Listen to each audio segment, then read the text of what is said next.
امروز میخوام یه سالاد بسیار ساده با برگ اسفناج براتون درست کنم که سرشار از ویتامین ها و مواد معدنی هستش.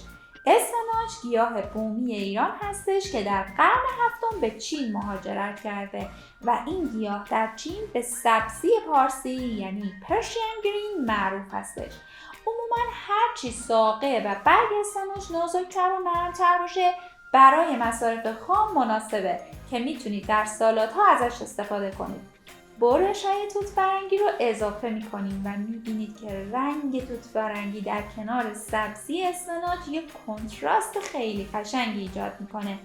توی این سالاد سعی کنید از زیتون بدون هسته استفاده کنید. سس این سالاد از ترکیب سرکه بالسامیک، نمک و فلفل و روغن زیتون هستش.